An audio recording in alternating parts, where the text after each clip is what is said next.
नमस्कार, आदाब।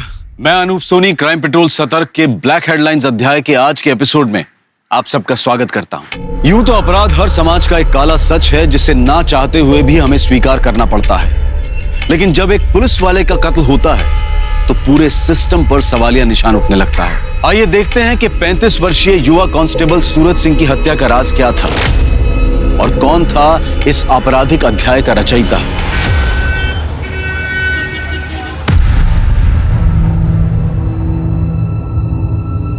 कांस्टेबल सूरज सिंह! क्या कर रही है तू? हाँ? बाहर निकल। क्या ड्रामा कर रही है तू? पुलिस स्टेशन है, तेरा मायका नहीं है। इज्जत है मेरी यहाँ पे। इज्जत का ख्याल होता ना तो बीवी बच्ची होने के बावजूद अपने से 16 साल छोटी लड़की के साथ ना यूं मुंह काला नहीं करवाते।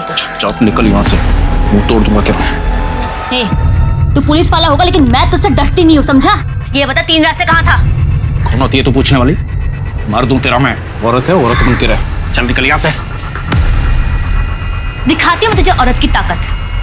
अब सीधा फैमिली कोर्ट में मिलना तारीख वाले दिन। आरोही को मैं साथ लेकर जा रही हूँ। अब से हम माँ बेटी का तुमसे रिश्ता खत्म, समझे? चलो।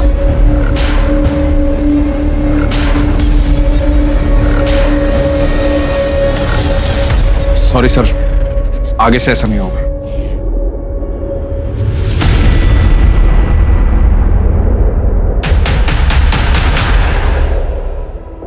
सर यही कारण है मैं सूरज को अपनी टीम में नहीं रखता। बिल्कुल ईमानदार नहीं। घड़ी देखी थी उसकी, कितनी महंगी थी। सर नकली है। महंगी घड़ी की नकल भी 4 से 5 हजार की आती है। कितनी भी कीमती चीज हो तुम्हारे पास, तुम्हारा अगर परिवार तुम्हारे साथ नहीं है तो सब बेकार। अगर थाने में रह के कोई गड़बड़ करेगा तो लंबा सस्पेंड होगा। वो चौधरी मर्डर केस के बारे में कुछ पता चला क्या? सर खबरियों को काम पे लगा दिया है, देखते हैं क्या। Hello, sector 32 police station. अच्छा, एड्रेस बताइए।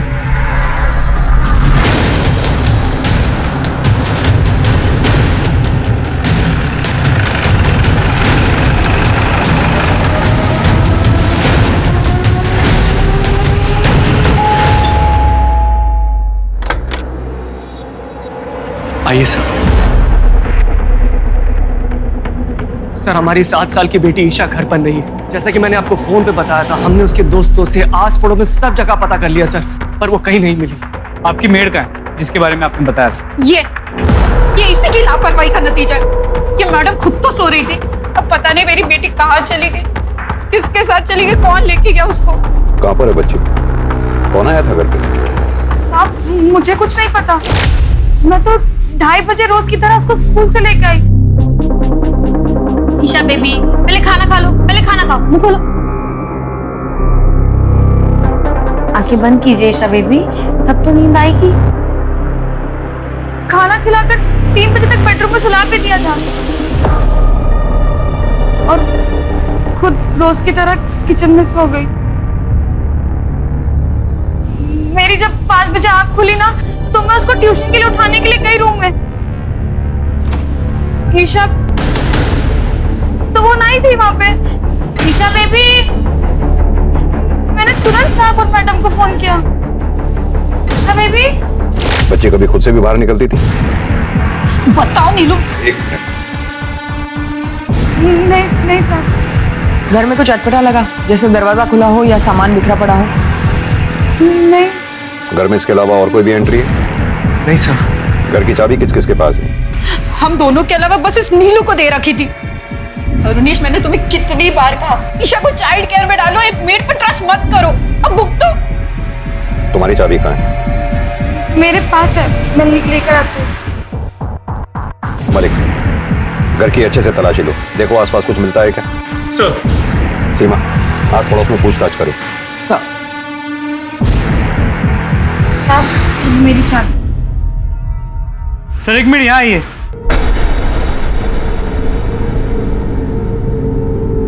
ये देखिए, सीसीटीवी कैमरा टूटा हुआ मिला, लगता है किसी ने बाहर से तोड़ दिया।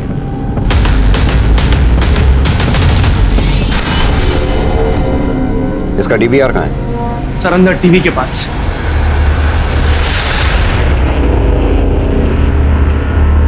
2:30 बजे नीलू ईशा को लेकर घर में घुसी।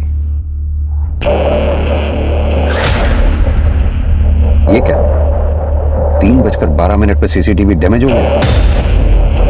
इसका मतलब ईशा खुद घर से बाहर नहीं गई है, उसे किडनैप किया गया है।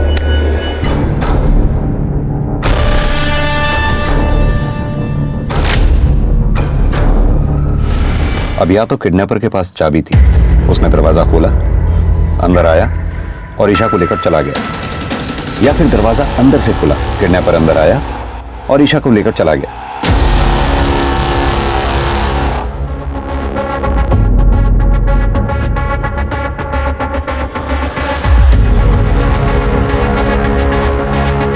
ये देखो, लगता है कैमरा किसी ने बाहर से तोड़ा।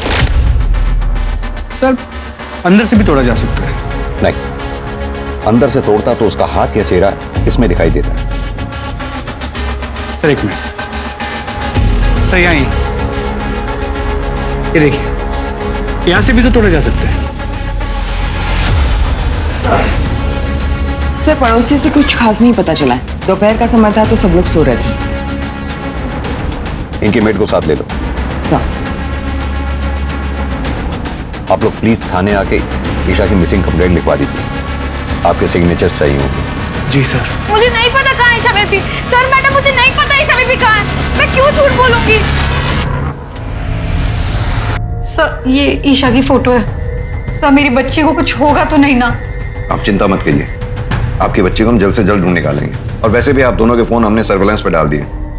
रैंसम के लिए जैसे ही कोई कॉल आएगा फौरन हमें पता चल जाएगा। अभी आप लोग घर जाइए।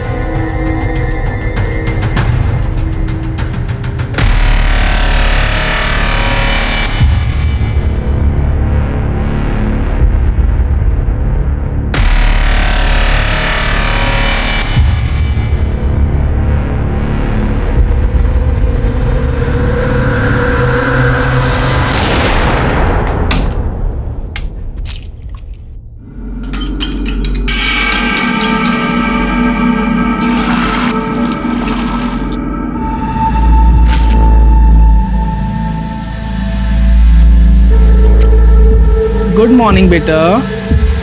Good morning. देखो मैं तुम्हारे लिए क्या लेके आया।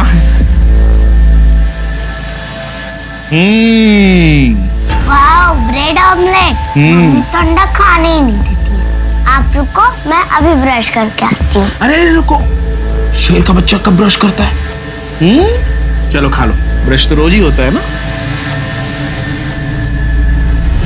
यम्मी। पापा आप प्लीज मम्मी को मना लो ना, मुझे आपके हाथ का ही नाश्ता करना अच्छा लगता है।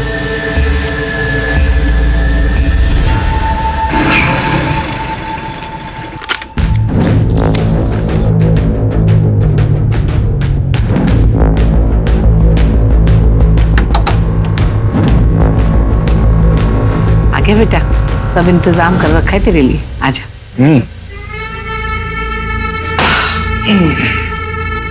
लक्ष्मी संभाल कर रखिए। चांदनी, चांदनी बेटा।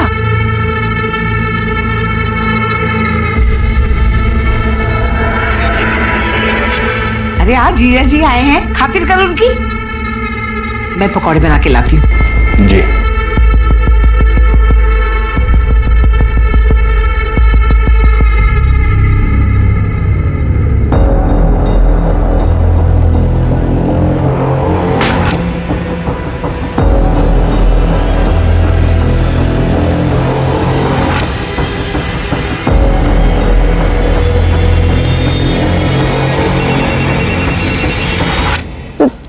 जीजू, दीदी का फोन आ रहा है।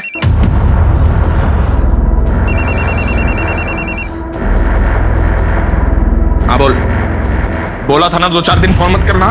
मुझे आरोही से बात करनी है। आरोही मेरे पास है। एक बार भी याद नहीं किया उसने तुझे, और याद करती ना तो तेरी बात करवा देता। तेरे जैसा नहीं हूं मैं। चल फोन रख। मनोज।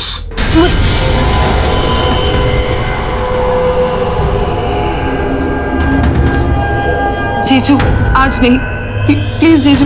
आज मुझे खुश कर देना।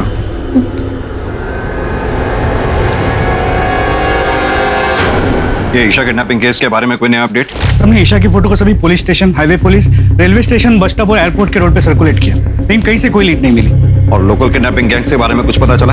सर मैंने खबरियों से इन्फॉर्मेशन निकाली। ईशा के केस में किसी लोकल किडनैपिंग गैंग का हाथ नहीं। सर ये रही ईशा की मेड नीलू के कॉल रिकॉर्ड्स। वो ईशा के घर के अलावा उसके घर के पास ही 2 और बंगलों में काम करती है और उसकी बातचीत उन घरों के मालकिनों से है और इसके अलावा उसके मामा के साथ है जिसके साथ वो रहती है। सर बस ये एक नंबर है जिसपे उसकी दोपहर और देर रात लंबी लंबी बातें करती है। किसका नंबर है? शंकर पांडे बगल के बंगले में सिक्योरिटी गार्ड है। मैं मिली थी उससे, थाने बुलाया। सर मैंने ठाकुर हाउस के पहले की सीसीटीवी फुटेज चेक की है। इस आदमी को देखिए सर यही तो है शंकर पांडे। देखो नीलू, शंकर ने हमें सब सच बता दिया।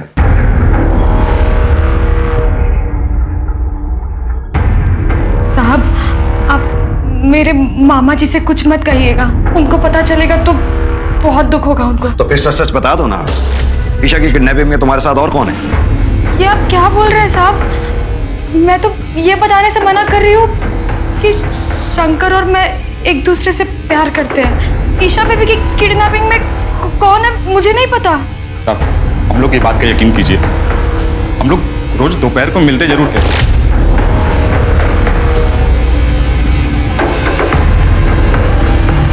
पर कल नहीं मिले थे। हम लोग गांव वाले साहब, हम लोग कहाँ किडनैपिंग करने जाएंगे? हम लोग कुछ नहीं किए।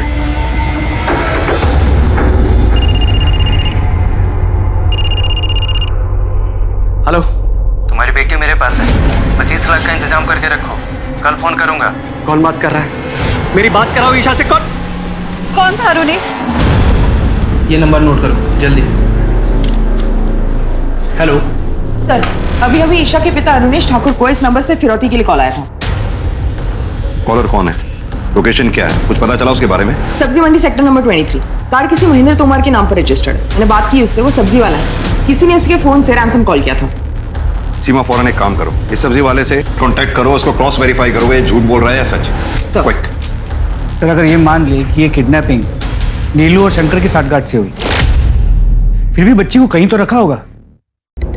ये शंकर का घर और नीलू के मामा का घर, इन दोनों के घरों की तलाशी लो। और हाँ, 17 सितंबर को ठाकुर फैमिली जिस कॉलोनी में रहती है उस कॉलोनी के सामने से जितनी भी गाड़ियां गुजरी हैं, उस कॉलोनी के चारों तरफ जितने भी सीसीटीवी कैमरास हैं, उन सीसीटीवी कैमरास में उन गाड़ियों की फुटेज चेक करो। ईशा को किडनैपर पैदल तो लेकर गया नहीं होगा, जरूर वो किसी गाड़ी में लेके गया होगा। लेकिन सर वो तो बहुत ही बिजी एरिया है, 1400-1500 गाड़ियां गुजरी होंगी। जितनी भी गाड़ियां हो सबके ओनर्स के बारे में पता करो। क्या पता किसी गाड़ी का मालिक ठाकुर फैमिली से कनेक्टेड हो। सर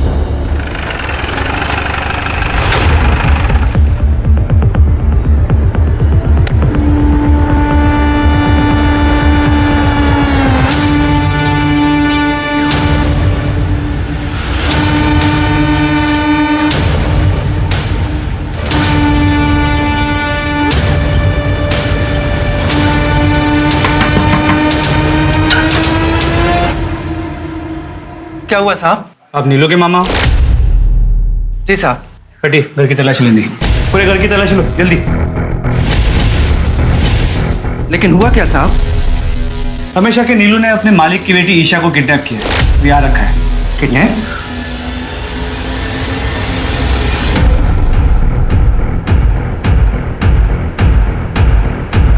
साहब बच्चे नहीं मिले। सर हमने शंकर और नीलू के मामा हरिहर के घर पे अच्छे से तलाशी ली, लेकिन कहीं भी ईशा के होने के कोई साइंस नहीं मिले। ठीक है।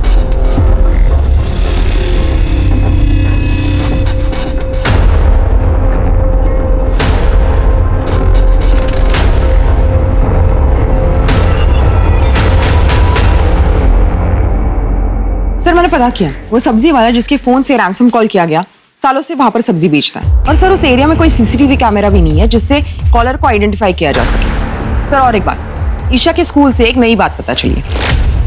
क्या? वो अडॉप्टेड थी। सर हम दोनों एक वर्किंग कपल हैं। मेरा न्यूट्रिशन और सप्लीमेंट्स का काम है, बहुत ट्रैवल करना पड़ता है मुझे। और रूपम ब्यूटिशियंस और मेकअप आर्टिस्ट को ट्रेनिंग देती है, इसीलिए हमने एक बच्चा अडॉप्ट करने के लिए सोचा था। और सर हम उसको बहुत अच्छी परवरिश दे रहे थे।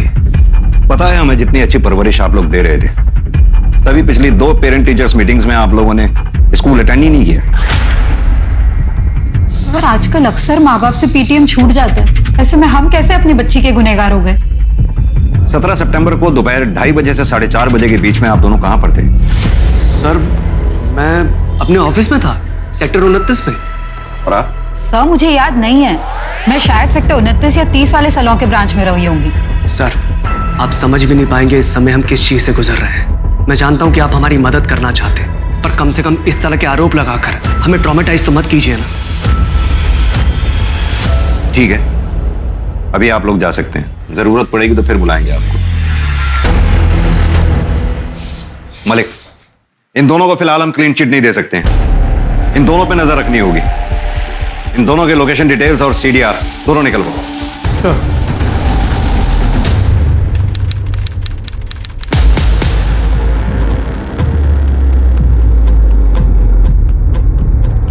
मैडम मुझे बड़े साहब से मिलना है। साहब मेरा पति कांस्टेबल सूरज सिंह मेरी बेटी आरोही को लेकर कहीं चला गया है और अभी उसका फोन भी बंद आ रहा है। सर सूरज सिंह तो 3-4 दिन से ड्यूटी पे भी नहीं आया। साहब मुझे मेरी बेटी की बहुत चिंता हो रही है साहब। आप घबराइए नहीं, शांति रखिए, हम दोनों को जल्द से जल्द ढूंढने की कोशिश करते हैं।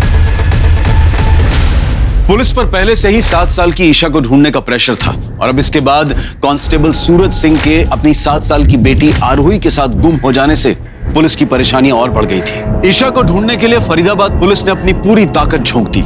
सारे सस्पेक्ट्स नीलू, शंकर पांडे, ईशा के माँ बाप अरुणेश और रूपम ठाकुर पर नजर रखने के बावजूद पुलिस के हाथ कोई सुराग नहीं लगा। पुलिस की एक टीम वारदात के दिन ठाकुर बंगलों के सामने से गुजरने वाली हर गाड़ी की पहचान करके उनके मालिकों से पूछताछ कर रही थी और ठाकुर परिवार के साथ उनका संबंध ढूंढने की कोशिश कर रही थी, लेकिन गाड़ियों की संख्या इतनी ज्यादा थी कि बहुत समय लग रहा था। इधर पुलिस को एक तालाब के पास सूरज के कपड़े, उसकी बाइक और एक दूसरे स्पॉट पर उसका मोबाइल फोन और सिम कार्ड मिल गया। और फिर दूसरे दिन एक ऐसी खबर आई जिससे फरीदाबाद पुलिस के होश उड़ गए।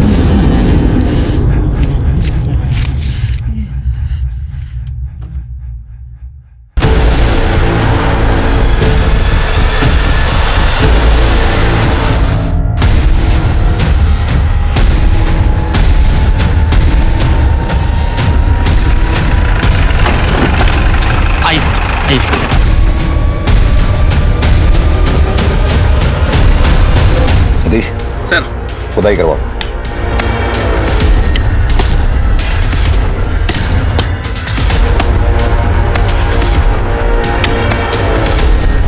रुको रुको रुको रुको रुको, आराम से धीरे धीरे मिट्टी हटा के निकालो बाहर। तो फिर सूरज की बेटी आरोही कहाँ है? आरोही का ईशा की किडनैपिंग से क्या लेना देना है? क्या आरोही भी किडनैप्ड है? सर ये केस अचानक से बहुत ही पेचीदा हो गया। हाँ तो पेचीदा हो गया कोई बात नहीं, लेकिन इस केस की हर एक परत को हमें खोलना होगा। पहला, ईशा और सूरज सिंह एक दूसरे से कैसे मिले, इन दोनों को किसने मारा? तीसरा, सूरज की बेटी आरोही कहाँ गायब है? सर मैं नूरो फैमिली इसको फिर से पूछताछ के लिए बुलाता हूँ, शायद इस पूछताछ में कुछ जवाब उनके सिरे मिल जाए। हाँ, और साथ में ये अरुणेश, रूपम, सूरज, अनीशा, नीलू, शंकर पांडे, इन सब के कॉल रिकॉर्ड्स को क्रॉस वेरीफाई करो। जी सर। सूरज को तो उसके किए की सजा मिली। क्या किए की सजा मिली सूरज सिंह को? सूरज मुझसे रिश्ता तोड़कर मेरी बुआ की बेटी चांदनी के साथ अय्याशी कर रहा था। सूरज! थप्पड़ क्यों मारा? गनीमत है थप्पड़ मारा, जान से नहीं मारा। और तुझे तो मैं आज ही बुआ के घर छोड़ के आऊंगी। तेरा भला सोचा फुफेरी बहन है, घर के पास कॉलेज आने जाने में सुविधा होगी, और तू मेरे पति के साथ चल चल। अनीशा मेरी बात सुनो। मुझे तुमसे कोई बात नहीं करनी है, पता नहीं कब से चल रहा है ये सब। तू चल चल तू। उसके बाद मैं मायके चली गई, लेकिन मैं कुछ दिनों में वापस आ गई थी। मुझे लगा वो सुधर जाएगा, लेकिन साहब वो 3-3, 4-4 रातों तक वापस नहीं आता था और बोलता था कि मैं नाइट ड्यूटी पे हूँ, और यहाँ मेरे बुआ के घर चांदनी के साथ पड़ा रहता था। तुम्हारी बुआ इस बारे में कुछ नहीं बोलती थी? सर पुलिस वाले को कौन क्या बोलेगा, और सूरज तो हर किसी को हरी पत्ती दिखाकर खरीद लेता था। हमने सुना है तुमने कांस्टेबल सूरज के खिलाफ दहेज मांगने का आरोप लगाकर तलाक की याचिका दायर की। हाँ तो उसने भी मुझ पर घर पे चोरी करने का इल्जाम लगाया था। साहब जिस दिन मैं थाने आई थी सूरज को ढूंढने, ये बता 3 रात से कहाँ था? कौन होती है तू पूछने वाली? तब मैंने उसकी आंखों में देखा था, उसको बिल्कुल भी शर्म नहीं थी। मैं समझ गई थी कि सूरज के साथ मेरी जीवन रेखा यहीं समाप्त होती है। और इसीलिए तुमने सूरज सिंह की जीवन रेखा समाप्त कर दी। बड़ी सोची समझी साजिश के तहत तुमने अपनी बेटी आरोही को कहीं छुपा रखा। जरूर तुमने सूरज सिंह को ईशा के साथ दुष्कर्म करते हुए देख लिया होगा। उसी गुस्से में अगर तुमने सूरज सिंह को मार डाला। सूरज सिंह की हत्या करते वक्त तुम्हें ईशा ने देख लिया, कहीं तुम्हारा भांडा ना फूट जाए इसलिए तुमने ईशा की भी हत्या कर दी। और इतना ही नहीं, ईशा को तुमने इतनी बेरहमी से मारा कि उसका चेहरा तक कुचल डाला, ताकि लोगों को पता ही ना चल सके कि वो लाश आरोही की है या फिर ईशा की। सर आप ये क्या कह रहे हैं सर? मैंने ऐसा कुछ भी नहीं किया है। आप प्लीज मेरी आरोही को ढूंढ दीजिए, मुझे उसकी बहुत फिक्र हो रही है, प्लीज सर। तुम अपनी बेटी आरोही से आखिरी बार कब मिली थी? 18 तारीख को, जब सूरज मेरे मायके आया था उसे लेने। कैसा है मेरा बेटा? पापा आपके लिए क्या लेके आए? ये देखो। थैंक यू मेरे प्यारे पापा। मेरा प्यारा बेटा। कहाँ लेकर जा रहे हो? क्यों? बाप हो इसका, कहीं भी लेके जाऊं। ठीक है ले जाओ, लेकिन जल्दी वापस छोड़ देना, क्योंकि मैं उस घर में वापस नहीं आऊंगी। चले बेटा। सीमा, इनकी बेटी की फोटोग्राफ्स और डिटेल ले लो। सर चलिए।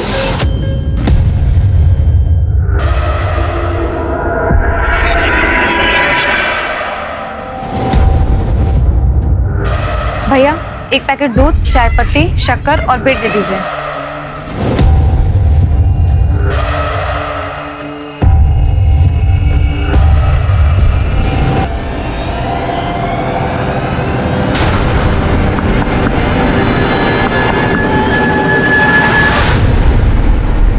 सर पॉसिबिलिटी है कि सूरज सिंह ने चांदनी के साथ मिलकर ईशा को किडनैप किया। सूरज और चांदनी के बीच रैंसम मनी को लेकर कहा सुनी हुई। सूरज ने रैंसम का तो प्लान ड्रॉप कर दिया, लेकिन ईशा के साथ दुष्कर्म किया। चांदनी ने गुस्से में आके सूरज के साथ साथ ईशा को भी मार दिया। सर फिर तो ये भी हो सकता है कि चांदनी ने आरोही को किडनैप कर रखा हो। होने को तो कुछ भी हो सकता है। मलिक, ये चांदनी के घर की तलाशी लो, इसे थाने इंटरोगेशन के लिए बुलाओ। सर ये नीलू और शंकर का क्या करना है? नीलू और शंकर के रिश्तेदारों को बोलो कोर्ट जाकर इन दोनों की बेल करवाएं। सर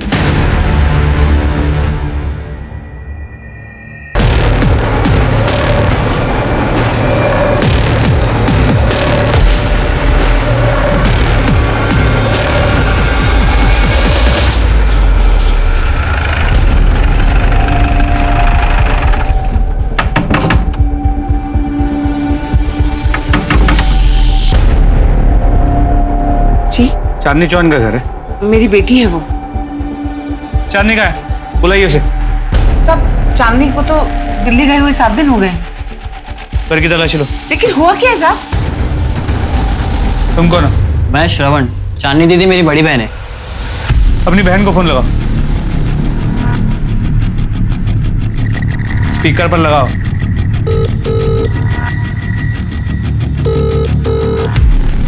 सर जब से गई है वो किसी का फोन नहीं उठा रही है, ना मेरा ना माँ का। लेकिन साहब ये तो बताओ हुआ क्या है? कांस्टेबल सूरज सिंह की हत्या हो गई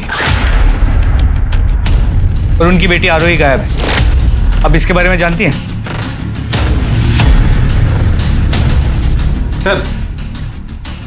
सर अंदर बच्ची तो नहीं मिली, पर ये मिला। कितने पैसे? कहाँ से? साहब वो सूरज ने मुझे दिए थे संभाल कर रखने के लिए। लक्ष्मी, संभाल कर रखिए। तेरी माँ सच बोल रही? मुझे नहीं मालूम। ठीक है, मालूम कर दें। ले चलो थाने में।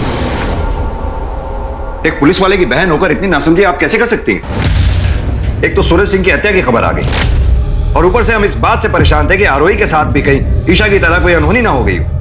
सर सूरज ने मुझे कसम दी थी, इसलिए मैं मजबूर हो गई थी।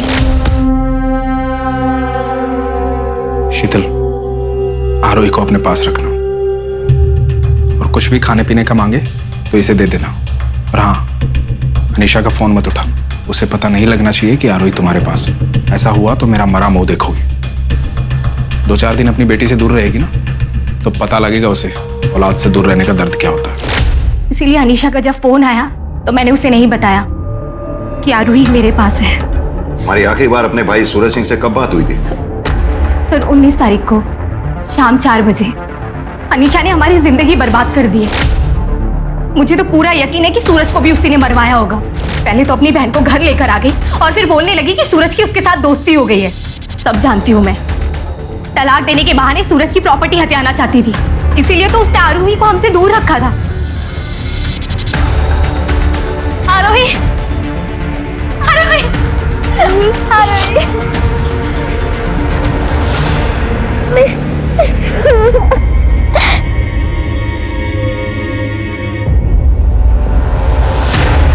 सर शीतल के बयान के बाद हम अनीशा को क्लीन चिट नहीं दे सकते और मुझे ये शीतल भी थोड़ी ओवर स्मार्ट लगती है। इस शीतल के कॉल डिटेल्स निकलवाओ। अपने आदमियों को बोलो कि अनीशा और शीतल दोनों पे नजर बना के रखें। सर मलिक, ये सूरज सिंह के लोकेशन रिकॉर्ड्स का क्या हुआ? सर कल तक आने के चांसेस है। एक बार सूरज के लोकेशन रिकॉर्ड्स आ जाए तो हमें सूरज के उस दिन का रूटीन का पता चल जाएगा और फिर हमारे लिए सूरज के कातिलों तक पहुंचना और आसान हो जाएगा।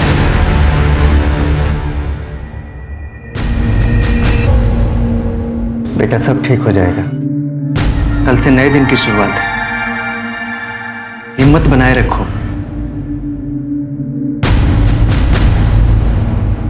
ये आप क्या बोले जा रहे हैं साहब? कौन ईशा ठाकुर?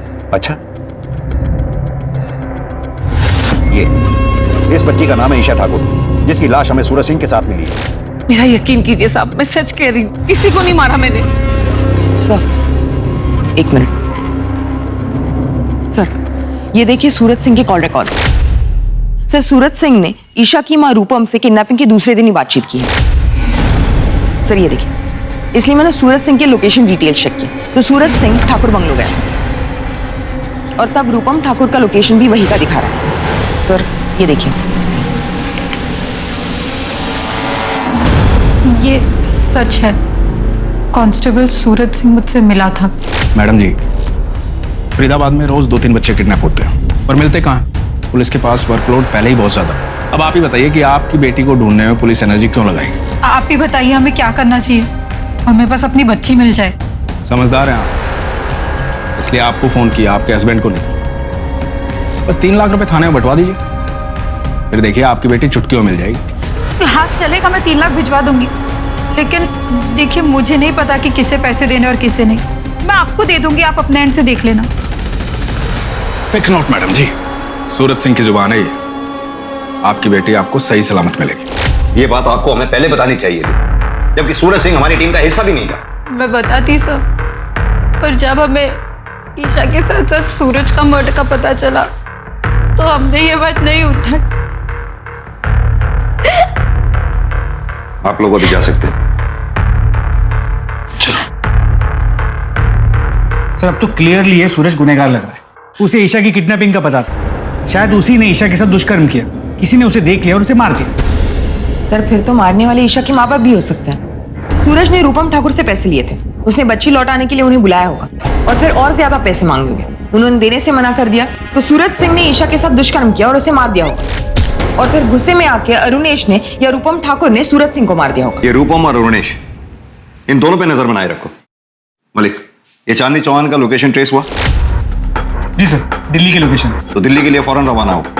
दिल्ली की पुलिस की मदद से उसे अरेस्ट करके लाओ। सर सूरज सिंह और ईशा ठाकुर की पोस्टमार्टम रिपोर्ट आ गई। दोनों मौतें 19 सितंबर को 8:30 से 10:30 बजे के बीच में हुई हैं। पर ये सूरज सिंह के पेट में अल्कोहल की मात्रा बहुत ज्यादा पाई गई। कमाल की बात है सीमा, सूरज सिंह के सर पर हत्यारे ने 2 बार वार किया। पहली बार किसी भारी डंडे से। सर यानी कातिल ने सूरज सिंह को एक बार मारा, वो मरा नहीं तो दोबारा वार किया। सीमा, तुम्हारा शक सही था, ईशा के साथ दुष्कर्म हुआ। सर सीमेन ट्रेसेस के बारे में कुछ मेंशन है? मैंने सूरज सिंह का जो डीएनए टेस्ट करवाया था वो ईशा के प्राइवेट पार्ट से मिले स्किन सेल के डीएनए से मैच नहीं करता। सर यहाँ पर तो अपनी पूरी की पूरी थ्योरी उल्टी पड़ती है।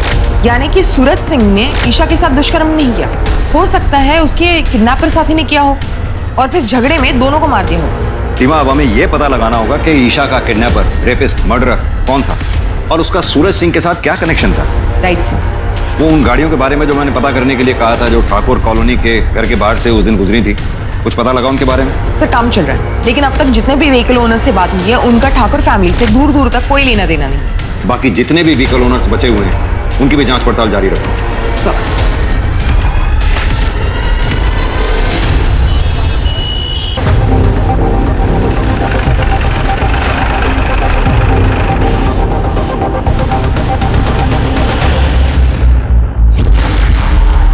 यहाँ पे कोई चांदनी है?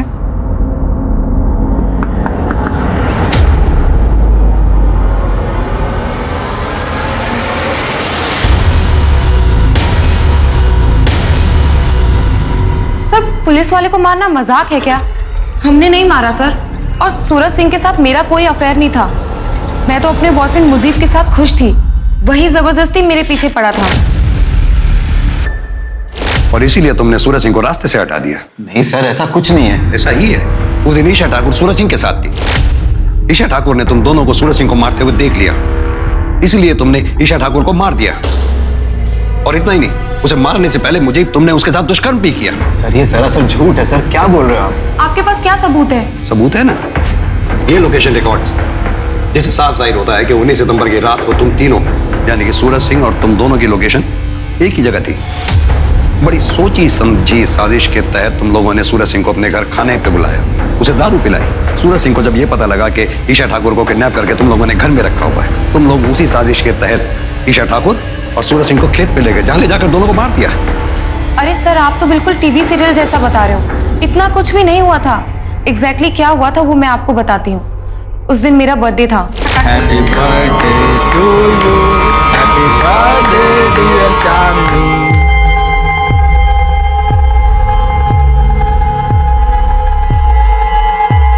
मुझे से तुझे पहले मिलवाना चाहिए था ना चांदनी। मैं दो प्यार करने वालों के बीच में नहीं आता। खुश रहो।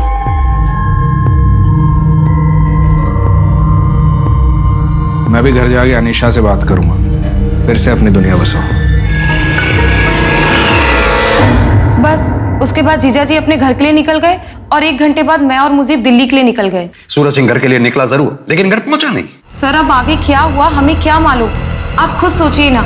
अगर हम लोगों ने ये कांड किया होता तो हम अपना मोबाइल नहीं बंद करते। बंद नहीं किया तो क्या हुआ? तुम फोन उठा भी तो नहीं रही थी। सर वो तो इसलिए क्योंकि माँ मुजीब को पसंद नहीं करती थी, वो बेवजह का ज्ञान बांटने लगती। सर चांदनी का बयान सही है। सूरज की मोबाइल की लोकेशन रात 10 बजे तक चांदनी के घर की थी, और उसके बाद उस जगह की जहाँ पे हमें सूरज के कपड़े और मोबाइल मिले। वारदात की जगह कोई सीसीटीवी भी नहीं है, वरना सब क्लियर हो जाता। ये ईशा ठाकुर के पास सूरज सिंह पहुंचा कैसे? कोई कनेक्शन भी तो नहीं मिल रहा। सर शायद ईशा चांदनी के घर पे और सूरज उसे वहां से लेके निकला। लेकिन मलिक ये बस एक थ्योरी है, हमारे पास कोई सॉलिड एविडेंस नहीं है। ये ईशा ठाकुर के केस में कौन कौन प्राइमरी सस्पेक्ट्स हैं? सर ईशा के माँ बाप रुनेश और रूपम ठाकुर, सिक्योरिटी गार्ड शंकर पांडे और मेड नीलू। लेकिन फिलहाल तो ये सब क्लियर दिख रहे हैं। सूरज सिंह के केस में सर सस्पेक्ट्स तो बहुत है। सूरज की बहन शीतल, उसकी बीवी अनीशा, उसकी साली चांदनी, चांदनी की माँ पूनम, चांदनी का बॉयफ्रेंड मुजीब और ईशा के माँ बाप रुनेश और रूपम। इन सबके पास मोटिव थे। मलिक, ये पूनम, चांदनी और मुजीब, इन तीनों को छोड़ो, लेकिन हाँ मुजीब का सीमेंट टेस्ट कराओ। अगर ईशा की बॉडी में मिले सीमेंट से मुजीब खान का सीमेंट मैच कर गया तो मतलब साफ है, ईशा का रेपिस्ट मुजीब खान ही है।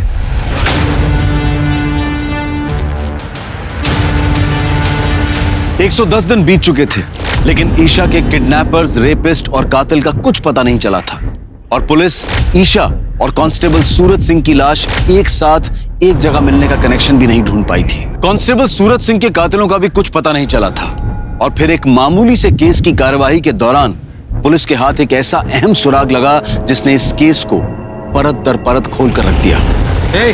चलो उठो तुम सब, उठो। अभी तो छोड़ रहा हूं, और आगे से तुम सबके खिलाफ बाइक रेसिंग की कोई भी कंप्लेंट आई ना तो सीधा अंदर कर दूंगा, समझे? चलो सीधे अपने अपने घर जाओ। इधर आओ, तुम दोनों जाओ। चांदनी का भाई है ना, बाइक रेसिंग करता है। हाथ दिखा जरा, बहुत महंगी घड़ी पहनी है। SS, इसका मतलब है सूरज सिंह। क्यों घुमा रहा है इतना? ये घड़ी सूरज सिंह की है।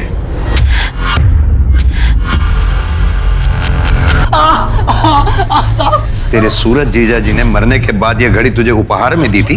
साहब बता। साहब मुझे सूरज जीजा जी की घड़ी, बाइक, मोबाइल और कपड़े ठिकाने लगाने का काम मिला था साहब। मुझे जैसा कहा गया था मैंने वैसा किया साहब।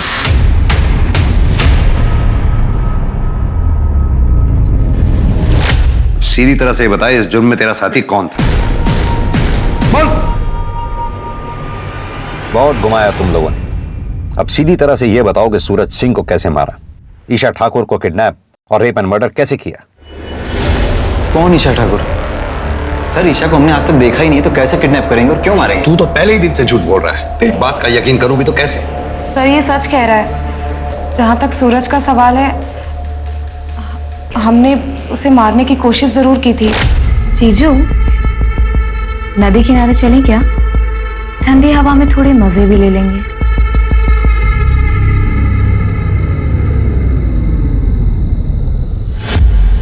ये मुझे क्या हमारी रासलीला की वीडियो बनाएगा? नदी किनारे जाने का शॉर्टकट पता है मुझे, जल्दी पहुंचेंगे। फिर सर हम उसे नदी किनारे नहीं बल्कि जंगल लेकर गए। बाइक क्यों रोकी? कहाँ लेके आया जंगल में? जीजा जी, मैंने आपसे कितनी बार कहा कि मैं आपसे प्यार नहीं करती। मैं मुजीब से प्यार करती हूँ और ये मेरा बचपन का प्यार है और हम दोनों एक दूसरे से शादी करना चाहते हैं। जी सर। ए मजनू, मुझे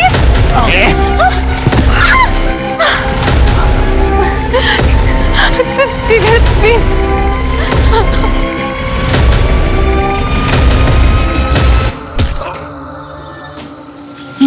ये तो मर गया। अच्छा, वो मर गया। लेकिन इसकी बॉडी का कुछ तो करना पड़ेगा ना। ये पुलिस वाला है, पकड़े जाएंगे हम। एक काम करते हैं, घर जाते हैं, फावड़ा लाते हैं, यहीं कहीं जंगल में गाड़ देते हैं इसको। लेकिन उससे पहले इसके घड़ी, कपड़े सब निकाल लेते हैं। मुझे पहले से ही लग रहा था कि कुछ ना कुछ गड़बड़ जरूर होगी, इसलिए मैंने हम तीनों के फोन घर पे ही छोड़ दिए थे। उसके बाद सर हम घर आए, सूरज के कपड़े, घड़ी, मोबाइल और बाइक श्रवण को दी और कहा कि उसे ठिकाने लगा दे। और फिर हम फावड़ा लेके जंगल गए।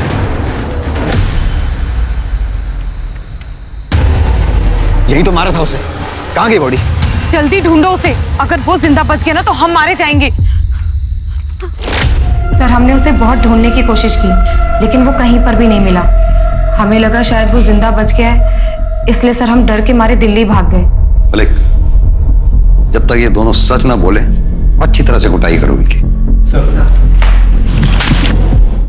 सर, हमारी टीम जब ईशा ठाकुर के घर के बाहर वाले रास्ते की सीसीटीवी फुटेज चेक कर रही थी तो सर ये मिला, ये टेम्पो। इसके मालिक के बारे में पता किया तो इसका कनेक्शन ईशा के घर वालों से। क्या कनेक्शन है? कौन है इस टेम्पो का मालिक? हाँ, तो ये सारा हंगामा तेरा खड़ा किया गया है।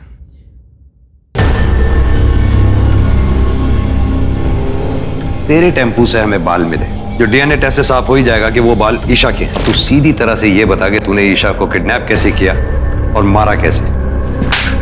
बोल। बताता हूँ। नीलू जब भी घर पे आती थी उसे बताती थी कि उसका सेठ अच्छा आदमी है, बहुत अमीर है, उसकी एक बेटी है, वो अपनी बेटी के लिए कुछ भी कर सकता है। ये बात मेरे मन में बैठ गई थी साहब। मैंने एक नया टेम्पो लिया था, उसके पैसे भरने थे। मैंने ईशा को किडनैप करने का सोचा और बंगले पे नजर रखने लगा साहब। शंकर और नीलू के चक्कर का पता चल चुका था मुझे। मैंने सोचा उसी आड़ में किडनैप करूं। नीलू के पास एक चाबी होती थी, मैंने पहले ही घर पे साबुन पे चाबी का निशान ले लिया था साहब। सीसीटीवी कैमरा पहले ही देख चुका था। मैं बड़ी होशियारी से घर में घुसा और डंडे से कैमरा तोड़ दिया, फिर चाबी से दरवाजा खोलकर अंदर घुस गया साहब और भाजी वाले से फोन लेकर फिरौती के लिए कॉल किया। लेकिन जब आप लोग मेरे घर पर तलाशी करने के लिए आए तो मैं बहुत डर गया साहब। मुझे लगा कि मेरी चालाकी बेकार गई, पुलिस मुझे पकड़ लेगी। फिर मैंने ईशा को मारने का फैसला किया। लेके जाओ उसे। सर, कांस्टेबल सूरज सिंह जितना भी करप्ट रहा, मरने से पहले अपना पुलिस धर्म निभा गया। ईशा के लिए आखिरी सांस तक लड़ता रहा। मलिक, चांदनी चौहान, पूनम चौहान, श्रवण चौहान और चांदनी का बॉयफ्रेंड मुजीब खान, इन चारों के खिलाफ अटेम्प्ट ऑफ मर्डर और सच छुपाने के जुर्म में केस दायर करो। जी सर। आज के समय में शायद कोई भी कभी भी धोखा दे सकता है, चाहे वो खून का रिश्ता हो या फिर मामूली जानकार, पर सतर्क रहना ही अपराध से बचने की सबसे पहली सीख है। देखते हैं हमारे आज के एपिसोड की दूसरी कहानी। नमस्कार, आदाब, मैं अनूप सोनी क्राइम पेट्रोल सतर्क के ब्लैक हेडलाइंस अध्याय के आज के एपिसोड में आप सबका स्वागत करता हूं। जब भी हमारी सोच सच से जुड़ी हुई होती है, तब शायद हम एक सुलझी हुई जिंदगी जी रहे होते हैं, लेकिन हर इंसानी मन का एक अलग संसार होता है जिसमें वो अपनी सोच का एक ऐसा ताना बाना बुन लेता है जिसमें चाहे जितना भी झूठापन क्यों ना हो, उसके लिए वही सच होता है। ये केस एक ऐसे ही अचरज से जुड़ा था और इस केस में जो सामने आने वाला था वो इतना अचंभित कर देने वाला था कि इस केस से जुड़ी खबरें लगभग हर अखबार की फ्रंट पेज हेडलाइन बन जाने वाली थी।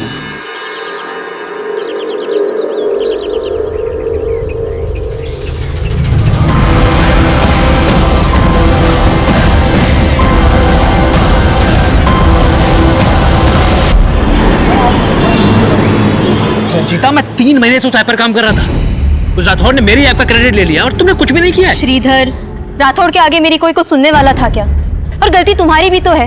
तुम्हें वो प्रेजेंटेशन मिस करनी नहीं चाहिए थी। कंपनी के सारे प्रेस्टिजियस लोग थे वहां पर। रंजीता, आई नो कि मेरा प्रेजेंटेशन में होना जरूरी था, लेकिन मैं क्या करता, मेरा अपने पेरेंट्स के साथ होना भी जरूरी था। उस राठौड़ की इतनी हिम्मत कैसे हुई? उसको तो छोड़ूंगा नहीं, देख रहा तुम। देखो, मैंने तुम्हें अप्रिशिएट किया तो ये मैं समझना कि तुमको सब कुछ आता है। इधर ये क्या तरीका है? बाहर जाओ तुम। आपने मुझसे कहा था कि आप मेरी ऐप मेरे बिहाफ पे रिप्रेजेंट करेंगे, लेकिन आप इधर ज्यादा उड़ मत। तूने वो ऐप मेरे अंडर ही डिजाइन की थी। तेरे अंदर क्या क्या होता है ना, बहुत अच्छे से जानता हूं मैं। अगर बाहर जाके मुंह खोल दिया ना मैंने, अगर मुंह खोला ना तो मुझे भी मुंह तोड़ना आता है। तेरी जॉब मेरे एहसान का एक पट्टा है। एक चुटकी में एक पट्टा उतारूंगा और दूसरी चुटकी में तुझे ब्लैकलिस्ट कर दूंगा। ये क्या कर रहा है? मैं तेरी पेन डेली करने जा रहा हूं राठौड़। उसके बाद तुम मेरे सामने चुटकी बजाएगा तो भी उतरेगी, और हाथ जोड़ के गिड़गड़ाएगा ना तो भी तेरी पेंट उतरेगी। उसके बाद मेरे ये जो पट्टा है ना, यही तेरे काम आएगा। तुझे तो देख लूंगा मैं।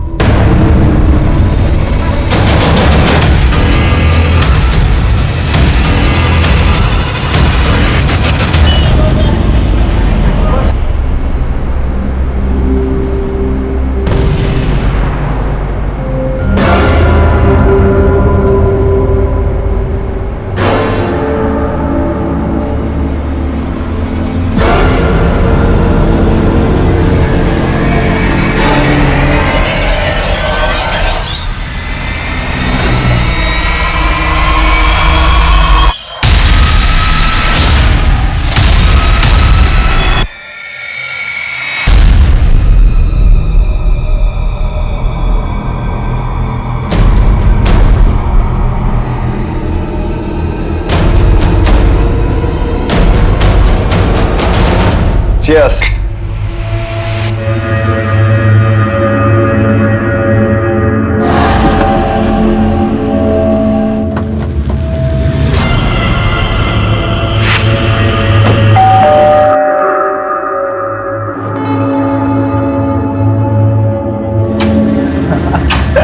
हे श्रीधर, अब आएगी रौनक पार्टी में। क्या हुआ, इतना अपसेट क्यों? वैसे श्वेता, तेरी टाइमिंग बहुत अच्छी है। अच्छा सुन, तेरे पास वो पीबीडी का क्रेडिट कार्ड है ना, तो उस फूड ऑर्डर कर दे, 30% डिस्काउंट है। खाना तो तुझे मैं खिला दूंगा, पहले ये बता तूने मेरी टी शर्ट क्यों पहनी है? दोस्त की टी शर्ट नहीं पहन सकते है यार, चिल रहा ना यार। टी शर्ट यहाँ उतार, अंदर उतार, मुझे फर्क नहीं पड़ता। टी शर्ट चाहिए तेरे? हाँ। जब ये टी शर्ट मैं नहीं पहन सकता तो तू भी नहीं पहन सकता।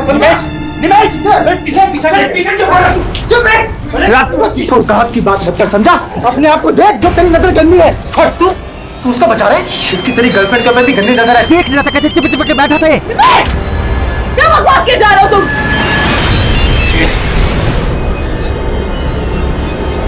ये लड़का फोन ही नहीं उठा रहा। पता नहीं क्या क्या चल रहा होगा इसके दिमाग में।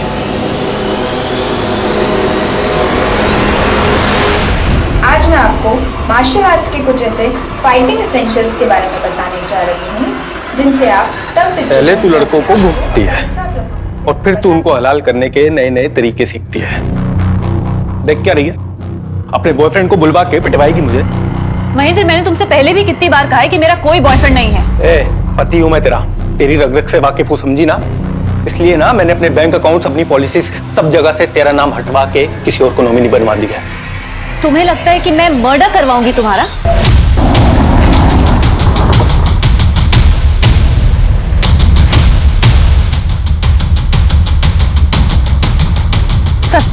सर, इसी गाड़ी में लाश मिली है।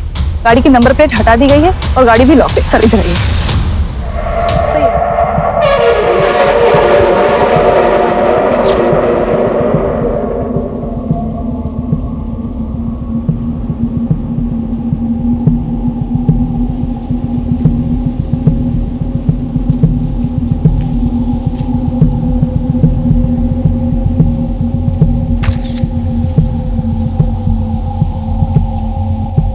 सर, गाड़ी में गाड़ी के पेपर्स नहीं है, सिर्फ गाड़ी के फर्श पे पानी की खाली बोतल पड़ी है। इस बंदी के ना तो कोई आईडी है, ना ही पर्स वगैरह है। किलर चाहता नहीं होगा कि विक्टिम की कोई आइडेंटिटी पता चले, इसीलिए पर्पसली गाड़ी की नंबर प्लेट भी हटा दी और गाड़ी में कुछ भी ऐसा नहीं छोड़ा है जिससे विक्टिम को लेकर कोई लीड मिल सके।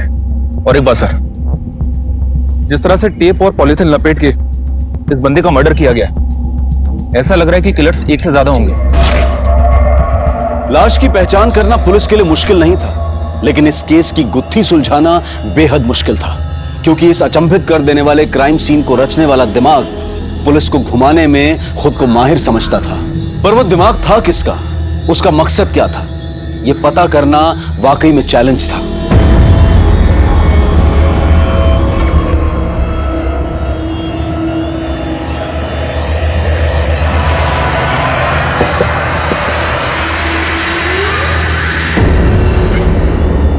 ये क्या है? अरे सुन,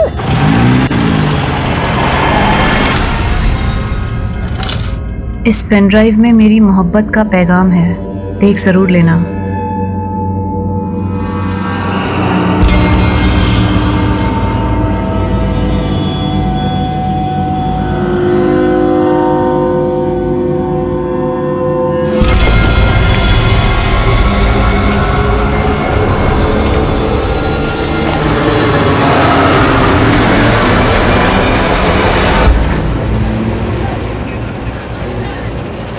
श्रीधर, तुम्हें पहले फ्लैट खरीदना चाहिए। तुम आई बाबा को यहाँ मुंबई में लाना चाहते हो ना, तो पहले घर ले लो, कार तो बाद में भी ले सकते हो। तो कार लेने का आइडिया फिर मैं ड्रॉप ही कर देता हूँ।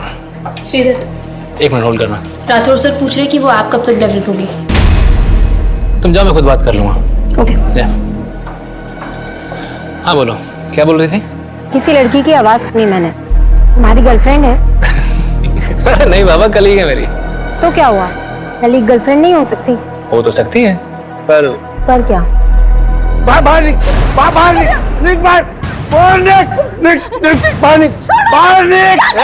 मैं तुम्हें बाद में कॉल करती हूँ। हेलो। मेरा जीवन बर्बाद करके रखा है तूने। बाबा, कम से कम इतना तो लिहाज रखिए कि बाहर दुनिया वालों के सामने हम लोग को तमाशा ना बने। अरे मेरा तमाशा तो वही दिन बन गया था जिस दिन ये तेरी बदसूरत माँ ये मेरी जिंदगी में आई। और उसके बाद पैदा हुई तू। ये तुम दोनों के दोनों मेरे लिए पनौती हो, पनौती। मेरा बस चले ना तो तुम दोनों को बाहर उठा के फेंक दूं। माँ, छोड़ क्यों नहीं देती है इन्हें? अभी मैं इतना कमा लेती हूँ कि तेरे को अच्छे से रख सकती हूँ। बेटा, तेरे बाबा जैसे है मेरे पति है। औरत का पति के बिना कुछ नहीं होता। पत्नी की भी कुछ इज्जत होती है माँ, और तेरी ये पतिव्रता की अंधभक्ति है ना, हमें ले डूबेगी।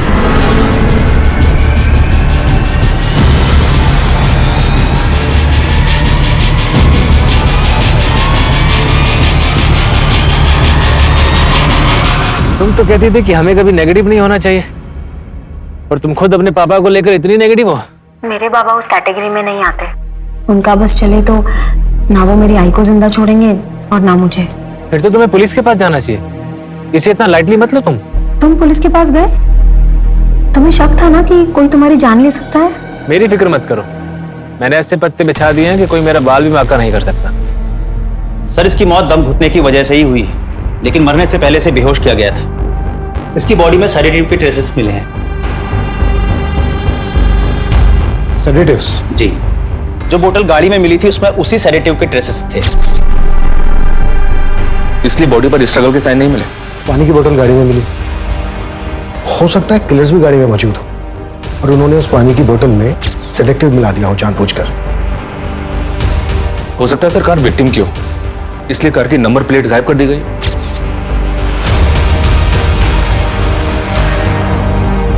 एक बात समझ में नहीं आ रही है, अगर किलर्स विक्टिम को बेहोश करके मारना चाहते थे तो फिर विक्टिम के हाथ में टेप से बांधे क्यों? Hello sir. हाँ बोलो। चेचिस नंबर से गाड़ी के ओनर का पता चला है। ये गाड़ी किसी राजेश पई के नाम पर रजिस्टर्ड है। क्या विक्टिम ही राजेश पई है? जी नहीं सर, मैंने इसकी डिटेल्स निकलवाई है, ये राजेश पई कोई और है। राजेश भाई वो लड़का कौन है जिसकी लाश मिली है तेरी गाड़ी में? सर वो मेरी गाड़ी नहीं है, मैंने तो अपनी गाड़ी 1.5 महीने पहले श्रीधर को बेच दी थी। तो फिर ये लड़का कौन? सर यही तो वो लड़का है श्रीधर जिसको मैंने अपनी गाड़ी बेची थी। राजेश जी गाड़ी तो अच्छी है, लेकिन 1.5 लाख से ऊपर वैल्यू नहीं है इसकी। अरे क्या बात कर रहे हो, 1 महीने पहले 1.75 दे रहे थे भाई, इससे कम में नहीं बेचूंगा। चलो एक काम करो राजेश जी, श्रीधर भाई है अपना, ना इसकी ना आपकी, एक साथ में 16 तय करते। जैसे इसने मुझे पैसे दिए और मैंने डिलीवरी नोट इसको दे दिया था। सर अगर आप चाहें तो मैं डुप्लीकेट पेपर्स भी आपको दिखा सकता हूँ। तुम नकली पेपर तूने पहले से बनवा के रखे? हाँ? नहीं सर, अगर आपको विश्वास नहीं होता तो आप श्रीधर के दोस्त निमेश से पूछ लीजिए। अबे इससे कोई फायदा नहीं होने वाला। मुझे नहीं लगता है कि इस जन्म में तेरे बाल वापस लौटेंगे भी नहीं। तू ना बेटा मजे मत ले, समझा? वरना ना तेरे बाल उड़ा दूंगा।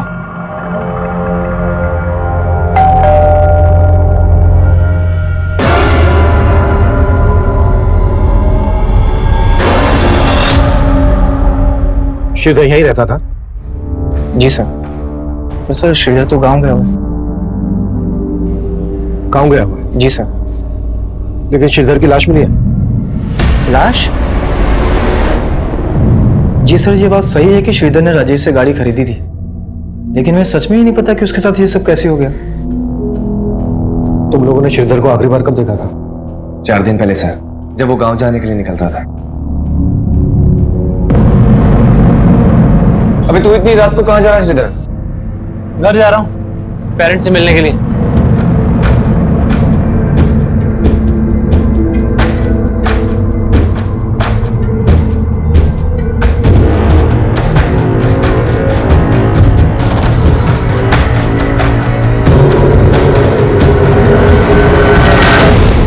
चार दिन पहले श्रीधर अपने गांव के लिए निकला और 4 दिन पहले ही श्रीधर का मर्डर हुआ। जब श्रीधर अपने गांव नहीं पहुंचा तो उसके घर वालों ने तुम लोगों को फोन नहीं किया? नहीं सर, उसके घर वालों से हमारी बात नहीं होती थी और ना ही हमारे पास उनका नंबर है। इन 4 दिन में तुमने भी श्रीधर को कोई कॉल नहीं किया? नहीं सर, क्योंकि सर ने सपने में भी नहीं सोचा था कि उसके साथ ये सब हो जाएगा। छुपा तो नहीं रहे हो तुम दोनों हमसे कुछ? नहीं सर। काम क्या करता था श्रीधर? सर वो गोल्डन आर्या इन्फोटेक कंपनी में सॉफ्टवेयर इंजीनियर था। श्रीधर का किसी के साथ कोई लड़ाई झगड़ा दुश्मनी, कोई लड़की का चक्कर, गर्लफ्रेंड वगैरह? नहीं सर, ऐसा तो कुछ भी नहीं था। श्रीधर का नंबर दो हमें। जी सर। और जिस कमरे में वो रहता था वो कमरा दिखाओ। आइए सर।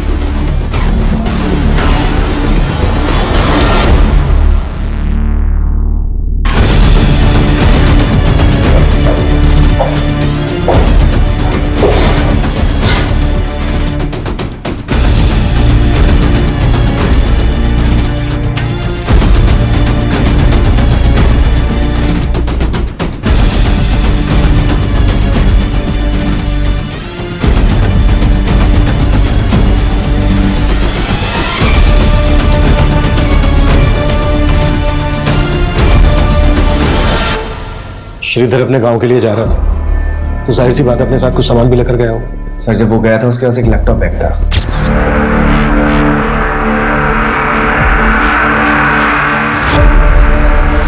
सिर्फ एक लैपटॉप बैग? कोई दूसरा बैग, लगेज बैग वगैरह लेकर नहीं गया अपने साथ? नहीं सर, वो उसका लैपटॉप बैग बड़ा था, हो सकता है उसमें कुछ कपड़े।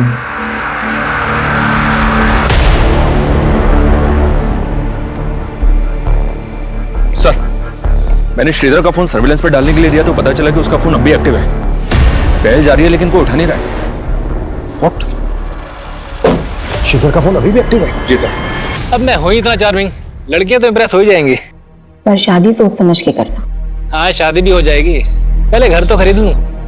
अच्छा, कोई घर देखा तुमने? कहाँ, अभी कहाँ, अभी तो बस बजट ही बना रहा हूँ। 80 लाख का होम लोन मिल सकता है मुझे, लेकिन उसके लिए 10-15 लाख कैश तो हाथ में होना चाहिए ना। काश मैं तुम्हारी कोई मदद कर पाती। अरे पैसों की प्रॉब्लम नहीं है, एक बंदा है जो 10 लाख ब्याज पे दे रहा है, बस कैश को वाइड करने का जुगाड़ ढूंढना पड़ेगा। देखो, जो भी करोगे ना अपने रूममेट से बच के करना। अरे मैंने तो अपने बॉस की हवाइयां उड़ा दी, फिर रूममेट्स तो मेरे आगे प्यादे। श्रीधर 1 मिनट।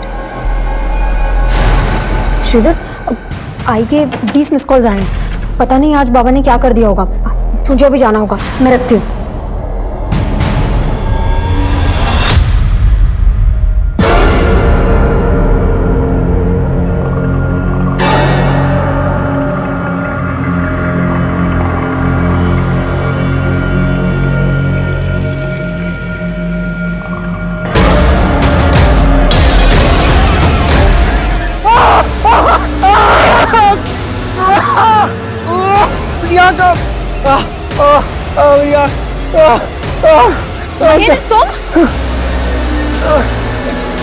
क्या कर दिया ये? आई, क्या हुआ? आई, तूने मुझे इतने फोन किए, मैंने फोन किया तो उठाया क्यों नहीं? तेरे पापा उस औरत को घर ले आए। क्या? तू चल मेरे साथ। बाबा, ये सब क्या चल रहा है? आज से तेरी दूसरी माँ है। चल पाए पड़, पाए पड़। क्या बोल रहे हो ये सब? क्यों? तू किसी की दूसरी औरत बनने को तैयार हो सकती है तो तेरी माँ दूसरी औरत नहीं बन सकती? ये कैसी बकवास वाली बातें कर रहे हो? ज्यादा चालाक मत बन, मैंने देखा है तेरे को वो आदमी के साथ।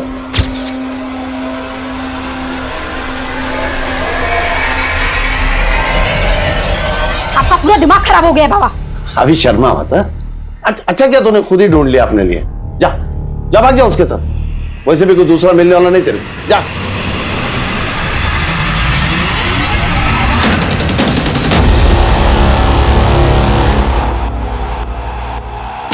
तो श्रीधर 3-4 दिन पहले तक ऑफिस आ रहा था, फिर अचानक से उसने लीव ले ली। लीव लेने की वजह क्या थी ये तो बताया होगा उसने? नहीं सर, उसने कुछ बताया नहीं। ये ऑफिस में कोई ऐसा है जिसकी श्रीधर के साथ कोई दुश्मनी या झगड़ा हो, जो उसकी इस तरह से जान लेना चाहता हो? सर यहाँ तो ऐसा कोई नहीं है। He was a bright employee, सब उसे यहाँ बहुत पसंद करते थे। श्रीधर का फोन थोड़ी देर पहले तक मीरा रोड एरिया में एक्टिव था। क्या? उसका फोन अब भी एक्टिव है? जिस तरह से आपको हैरानी हो रही है ना, हमें भी हो रही है। उस एरिया में ऐसा कोई है जिसके श्रीधर का आना जाना हो? No idea sir. श्रीधर के पेरेंट्स का फोन नंबर, एड्रेस तो हो गए ना आपके पास? यस सर, एडमिन में है। Ranjita. Yes sir. Sir, Sridhar का मोबाइल अभी अभी रजिस्टर में बंद हुआ है। फिलहाल ये समझना मुश्किल है कि उसका मोबाइल ऑन किसने किया होगा। ये जो कुछ भी है इसका श्रीधर के मदद से लेना देना जरूर है। हमने राजेश को अंदर किया है, हो सकता है उसे बचाने के लिए कोई हमें भटकाने की कोशिश कर रहा हो। राजेश के खिलाफ कुछ मिला? सर, राजेश ने कार ट्रांसफर के जो पेपर्स दिखाए थे उस पर श्रीधर के साइन तो हैं, पर ये देखना पड़ेगा कि वो साइन असली है या नकली। एक काम करो, राजेश को जाने दो और नजर रखो उस पर, और पता करो कि मर्डर से पहले राजेश ने कहीं से सेडेटिव्स खरीदे थे क्या, और वो टेप और पॉलीबैग्स भी जिनका श्रीधर के मर्डर में इस्तेमाल हुआ है। श्रीधर के घर वालों से कांटेक्ट किया? जी सर, मनीष सर ने श्रीधर की मां को शिनाख्त के लिए बुलाया है।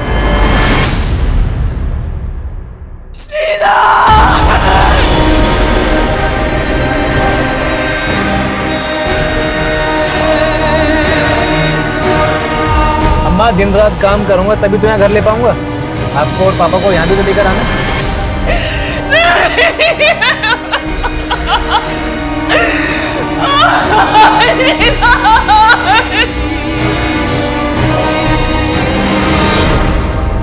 अनिंदिता जी, हमें आपके बेटे श्रीधर की लाश एक गाड़ी में मिली। वो गाड़ी राजेश पई के नाम पर रजिस्टर्ड है, और इसका कहना है कि उसने श्रीधर को एक गाड़ी बेची थी।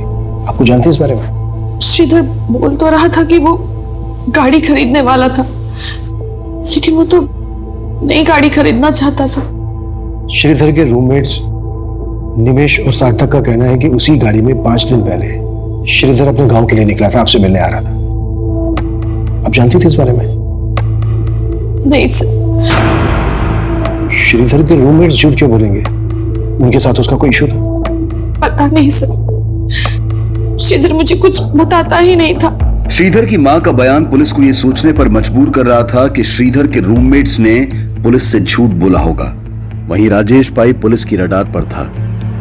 श्रीधर के आस पड़ोस, ऑफिस, हर जगह श्रीधर से जुड़ी इंफॉर्मेशन निकाली जाने लगी, पर इस केस के कई ऐसे पहलू थे जो अभी तक अनछुए थे। सर मैं मानता हूँ कि मेरी और श्रीधर में अनबन थी, पर इसका मतलब ये तो नहीं कि मैं उसको कोई नुकसान पहुंचाऊंगा। तो झूठ क्यों बोला हमसे कि उस रात श्रीधर अपने गांव गया था? सर वो तो सार्थक ने बोला था मुझे, और मेरी इस बारे में श्रीधर से कोई बात ही नहीं। सार्थक क्यों झूठ बोलेगा? सर मैं झूठ नहीं बोल रहा हूँ। श्रीधर मुझसे यही कह के गया था कि वो अपने गांव जा रहा है। अबे श्रीधर का मर्डर हुआ है, मर्डर। अभी इसमें तेरा क्या हाथ है वो बोल। सर इसमें मेरा कोई हाथ नहीं, आप बेकार में मुझ पे शक कर रहे हैं। श्रीधर और निमेश की आपस में नहीं बनती थी, क्योंकि कुछ समय पहले श्रीधर ने निमेश के बाल भी उड़ा दिए थे। क्या श्रीधर ने निमेश के बाल उड़ा दिए थे? हाँ सर, क्योंकि निमेश ने श्रीधर की टी शर्ट फाड़ी थी। बाल निमेश क्या हुआ? बाल उड़ गए हैं उसके। मतलब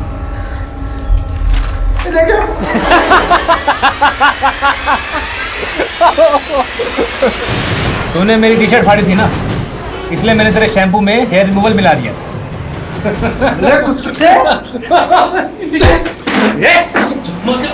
दोनों क्या कर रहे हो? निमेश छोड़ दे। सर उस दिन के बाद से निमेश बात बात में बोलता था कि वो श्रीधर से ऐसा बदला लेगा कि वो कभी नहीं भूलेगा। सर वो तो मैंने गुस्से में बोल दिया था, पर इसका मतलब ये थोड़ी है कि मैं उसको मारूंगा। ये सार्थक घुमा रहा है आपको सर, और मैं दावे के साथ कह सकता हूँ कि श्रीधर गांव गया ही नहीं होगा। सार्थक नहीं किया कुछ ना कुछ। अच्छा, वजह क्यों करेगा सार्थक ऐसा? क्योंकि श्रीधर ने सार्थक से उसकी गर्लफ्रेंड छीन ली थी। कौन गर्लफ्रेंड? दृष्टि।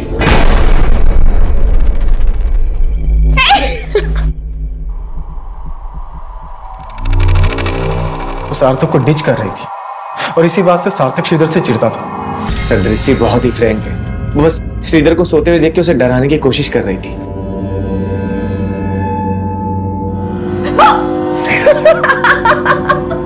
डर गए ना तुम? Get up, it's Sunday.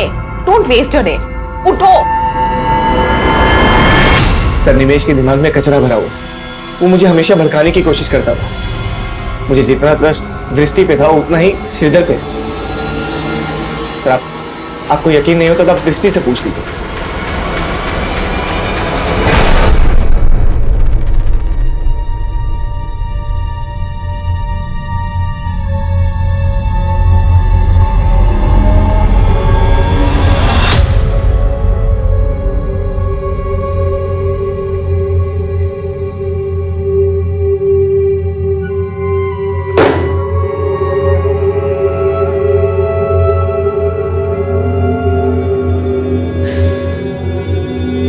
क्या जानना चाहते? क्या बताऊं मैं आपको? क्या बताऊं? चला गया हमें छोड़ के, वो चला गया।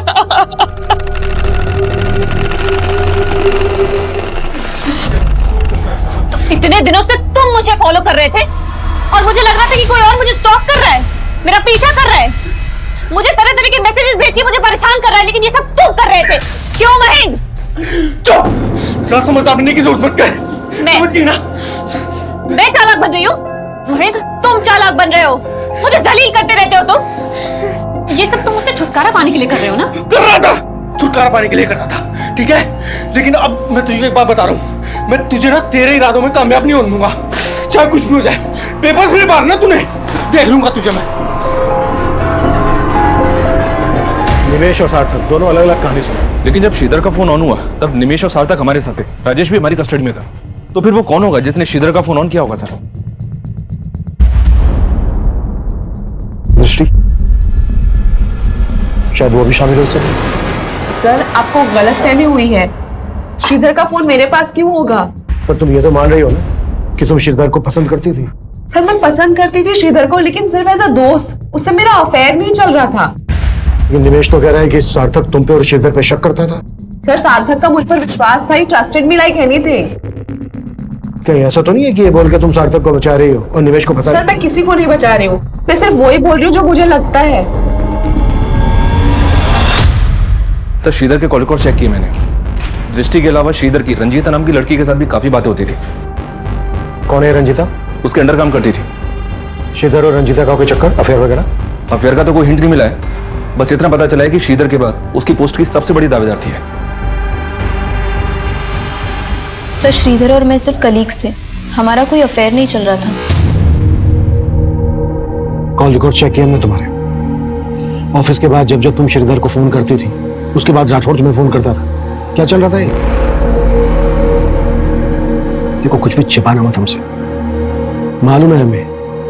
राठौड़ के साथ तुम्हारा होटल में आना जाना था और जब जब तुम उसके साथ होटल में आती जाती थी उसके बाद श्रीधर को फोन करती थी। क्या खिचड़ी पकड़ी थी है? सब मैंने जो किया वो राठौड़ के कहने पे ही किया। क्या करवा रहा था राठौड़ तुमसे? सब राठौड़ ने श्रीधर के ऐप को अपना बना के प्रेजेंट किया था, इसीलिए श्रीधर उसे धमकी दे रहा था। कैसे धमकी?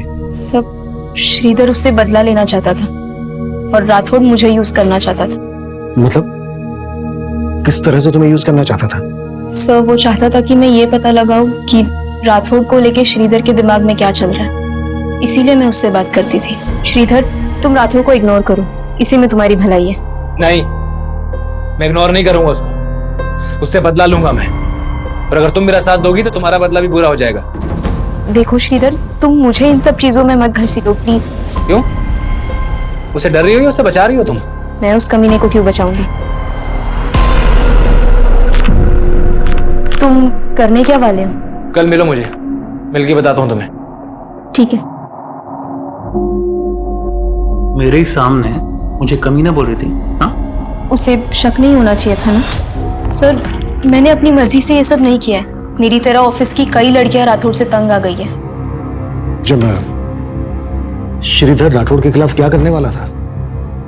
रंजिता वो ऐप मैंने डिजाइन की थी, प्रूफ है मेरे पास, और मैं वो सारे प्रूफ कंपनी की हाई अथॉरिटीज को जाके दिखाने वाला हूँ। तुम भी साथ चलना मेरे, और राठौड़ ने जो भी तुम्हारे साथ किया ना सब बताना वहां पर। पर श्रीधर अगर इससे कहीं कुछ हो गया तो? कुछ नहीं होगा रंजिता, मैं हूं ना तुम्हारे साथ। लेकिन श्रीधर को किसी से मिलने का मौका ही नहीं मिला क्योंकि कंपनी के सारे main person out of India गए थे। और ये बात तुमने राठौड़ को बता दी? नहीं सर, मैंने राठौड़ को कुछ नहीं बताया, पता नहीं उसे कहां से भनक लग गई। लेकिन अगर श्रीधर ऐसा कर देता तो राठौड़ का करियर खत्म हो जाता था।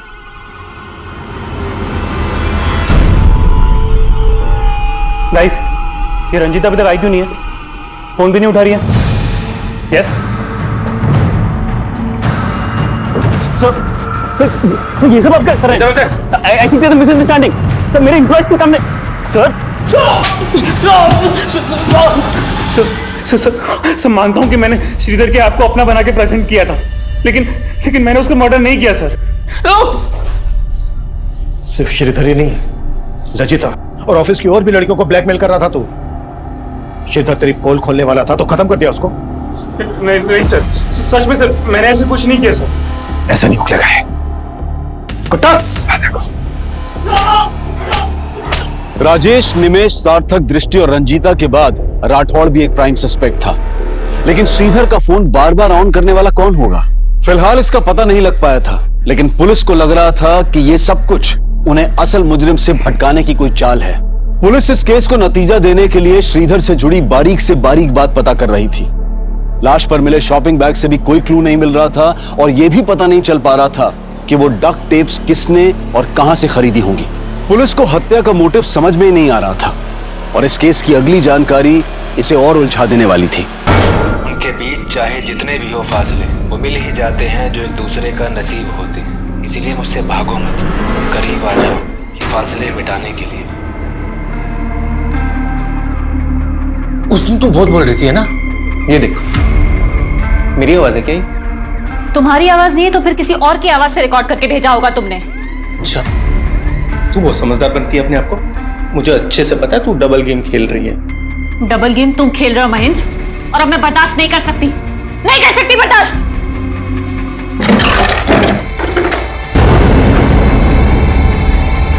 क्या है ये? देविका, देविका चाहिए ना तुम्हें मुझसे? तो छुटकारा चाहिए ना? हाँ तो चलो मार दो मुझे, मारो, अरे मार दो मुझे। हटना।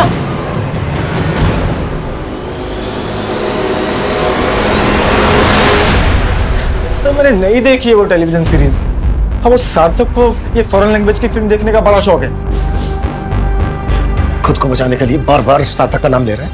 ये राजेश भी मिला है ना तेरे साथ, और विलास भी। विलास से तूने और राजेश ने मिलवाया था ना श्रीधर को। मैं बताता हूँ सर, मैं बताता हूँ सर। श्रीधर को घर खरीदने के पैसे की जरूरत थी। निवेश के कहने पर मैंने उसको विलास से मिलवाया था सर। विलास ने श्रीधर को 10 लाख रुपए ब्याज पे दिए थे। हाँ सर, लेकिन वो चुका नहीं पा रहा था। उसके बाद विलास ने उसके साथ क्या किया सर, मुझे नहीं पता सर। मैडम सच है कि मैंने श्रीधर को 10 लाख रुपए दिए थे, लेकिन उसे मारकर मेरे पैसे थोड़ी ना वापस मिलने वाले थे। निमेश, राजेश और विलास के अलावा राठौड़, दृष्टि, रंजीता और सार्थक पुलिस सबको खंगाल रही थी। ये जानना चाहती थी कि उनमें से किस किस ने वो टेलीविजन सीरीज देखी होगी, पर गुनाह कबूल करना तो दूर, कोई मान ही नहीं रहा था कि वो टेलीविजन सीरीज किसी ने भी देखी थी। लेकिन सार्थक का ये बोलना कि श्रीधर उस रात गाँव जाने के लिए निकला था, ये सोचने पर मजबूर कर रहा था कि कहीं इस मर्डर का कनेक्शन श्रीधर के नेटिव प्लेस से तो नहीं जुड़ा था।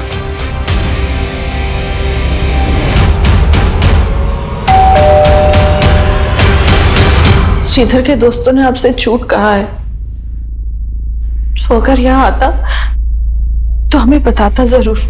श्रीधर यहाँ 1 महीना पहले भी आया था। ये बात आपने हमसे कहाँ बताई? और जब 1 महीना पहले श्रीधर यहाँ आया था तो बहुत कुछ ऐसा हुआ था जो एक माँ होने के नाते आपको हमें बता देना चाहिए था, लेकिन आपने हमें नहीं बताया। सर आप गलत समझ रहे हैं। ठीक है, आप हमें सही समझा दीजिए। जब 1 महीना पहले श्रीधर यहाँ आया था तो क्या हुआ था?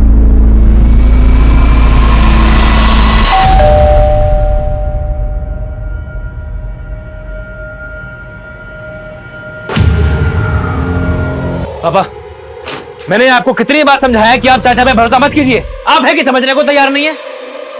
बेटा, तुम्हारे चाचा का घर गिरवी रखा हुआ है और उन्हें अपनी बेटी की शादी भी करवानी है। ऐसे में अगर हम उनकी मदद नहीं करेंगे तो कौन करेगा?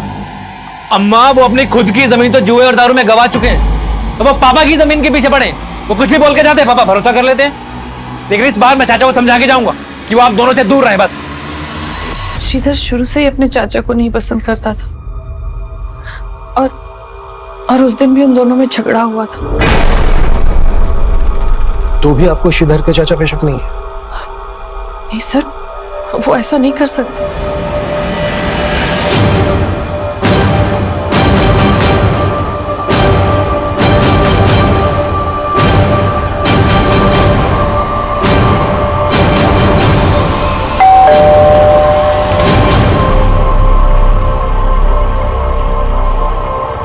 सर कैसी बात कर रहे हैं आप? श्रीधर मेरे बेटे के जैसा था। लेकिन उस वक्त तो वो आपको मारने पर भी उतारू हो गया था। चाचा जी, चाचा जी, अगर आप में थोड़ी भी शर्म बाकी है ना, तो अभी के अभी मेरे पापा के पैसे वापस कीजिए आप। हाँ, तो उधार के नाम पे लिया हमने भाई साहब से, और जब होंगे तब लौटा दूंगा। चाचा जी, ये नौटंकी बंद कीजिए आप। सब जानता हूं मैं, ऐसे मीठे बन बन के कितने पैसे निकल चुके हैं आप। पैसे तो वापस मैं लेकर ही जाऊंगा। श्रीधर, रुक जा श्रीधर। हटिए मुझे।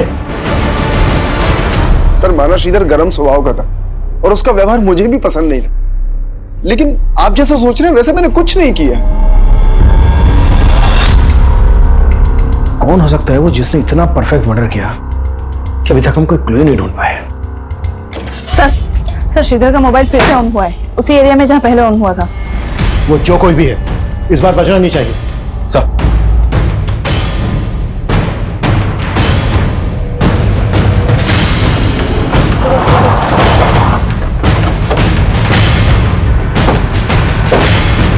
यही एरिया शो हो रहा है जहाँ श्रीधर का फोन एक्टिवेट है। ए बेटा, इधर। और ये मोबाइल किसने दिया तुझे? कहाँ से मिला? मुझे ये किसी ने नहीं दिया, मुझे तो ये गिरा हुआ मिला था।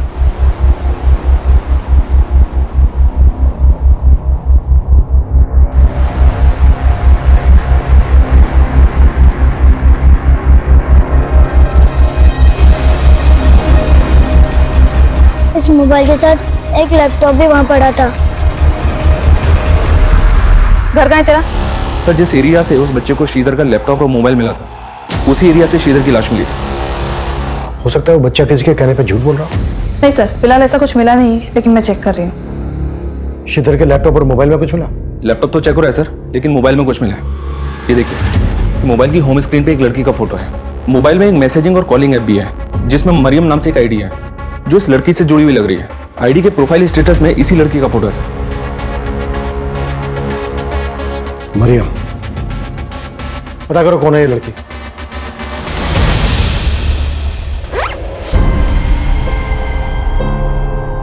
अब मेरे पीछे आने की गलती मत करना, समझे?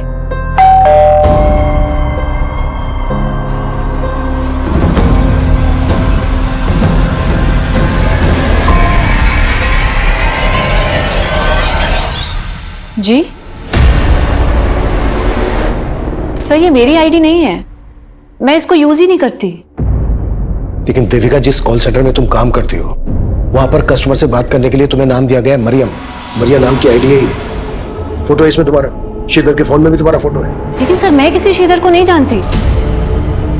हाँ, लेकिन काफी टाइम से कोई तो मुझे तरह तरह के गिफ्ट्स देके परेशान कर रहा था सर। इनफैक्ट उसने मुझे कई सारे पेन ड्राइव्स भी भेजे थे जिसमें मेरे ही फोटोज थे सर। मैं आपको दिखाती हूँ।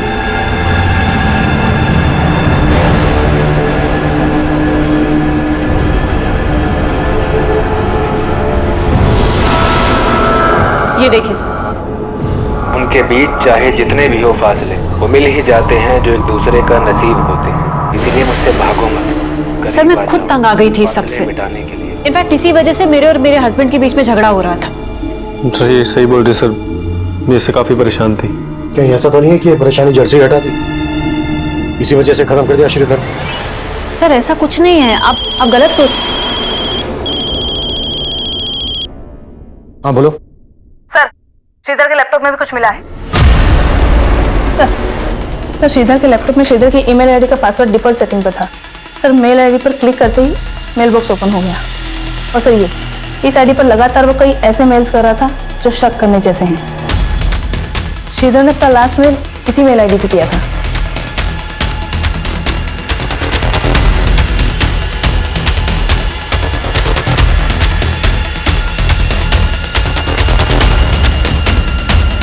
पता करो ये आईडी कौन यूज कर रहा था। जो भी आईडी यूज कर रहा था वो भी श्रीधर की मर्डर के लिए जिम्मेदार हो सकता है। तो आप है वो जिन्हें श्रीधर मेल किया करता था। तो कब से चल रहा था ये सब श्रीधर के साथ?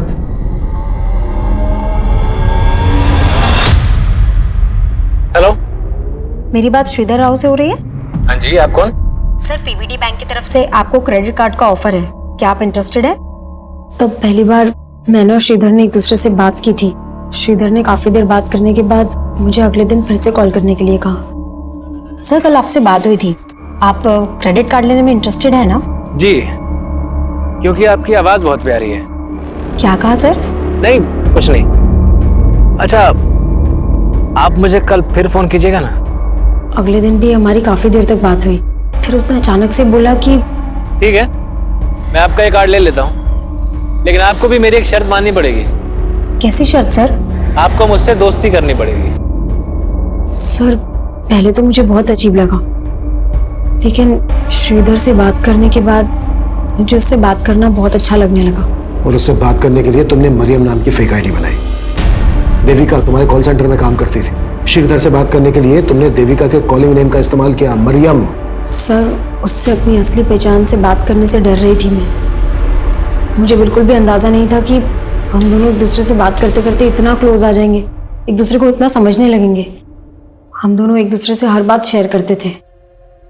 उसके बाद श्रीधर ने मुझे शादी के लिए प्रपोज कर दिया और मुझसे मिलने की जिद करने लगा। मरियम, प्लीज मना मत करो। तुम समझ नहीं सकती हो मैं तुमसे मिलने के लिए कितना बेचैन हो रहा हूँ। मैं भी तुमसे नहीं मिल सकती हूँ। मिल नहीं सकती हो तो कम से कम अपनी फोटो तो शेयर कर सकती हो। सर, मैं बाकी लड़कियों जैसी सुंदर नहीं दिखती, इसलिए मुझे डर था कि वो मुझे देखेगा तो मुझे रिजेक्ट कर देगा। इसलिए तुमने देविका के फोटोज को भेज दिया।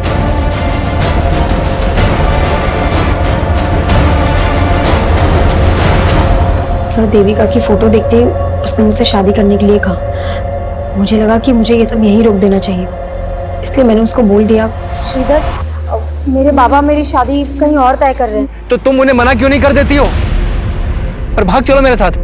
देखो, मैं तुम्हें पाने के लिए कुछ भी कर सकता हूँ।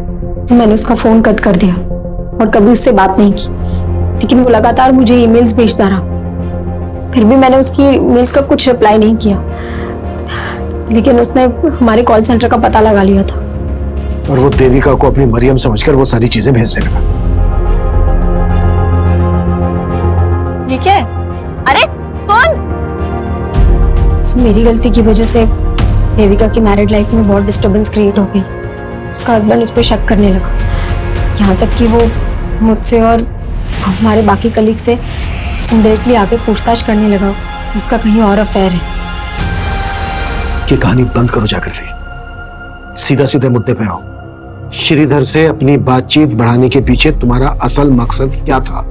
सब मेरा कोई गलत मकसद नहीं था, मेरा बस ये रूप कि यही मेरी बदनसीबी है, लेकिन मुझे नहीं पता था कि उसको अवॉइड करने के बाद वो इतना बड़ा स्टेप ले लेगा।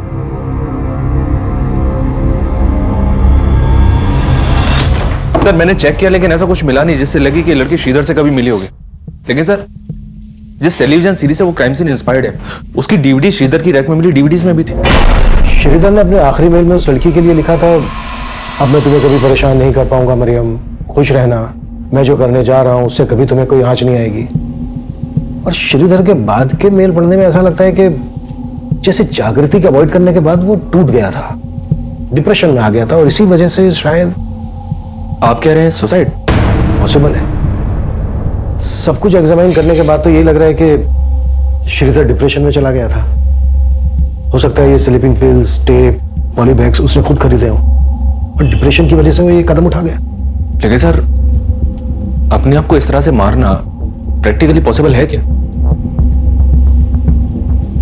मनीष, एक बार क्राइम सीन रिकलेक्ट करके देखते हैं।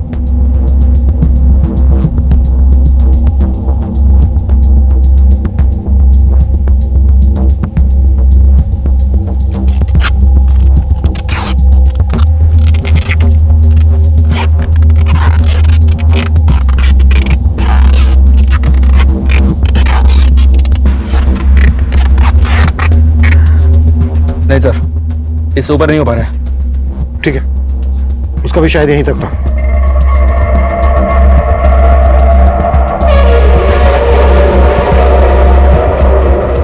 मनीष, बीच में कभी भी तुम्हें ऐसा लगे कि तुम्हें सांस लेने में दिक्कत हो रही है, बीच में छोड़ देना, हम दोबारा ट्राई करें। तुम ठीक हो मनीष? पॉसिबल है सर, एकदम पॉसिबल है। मतलब श्रीधर ने अपनी आत्महत्या को मर्डर का रूप दिया ताकि जागृति पे कोई आंच ना आए। इस सब के लिए उसे जिम्मेदार न ठहराया जाए। आखिरकार पुलिस ने इस केस को सुसाइड की थ्योरी दी, लेकिन फिर भी पुलिस द्वारा जागृति पर अबेटमेंट ऑफ सुसाइड के चार्जेस लगाए गए हैं। पर यह सवाल भी कम हैरान करने वाला नहीं है कि इतना हताशा भरा कदम उठाने से पहले श्रीधर ने अपने माता पिता के बारे में क्यों नहीं सोचा।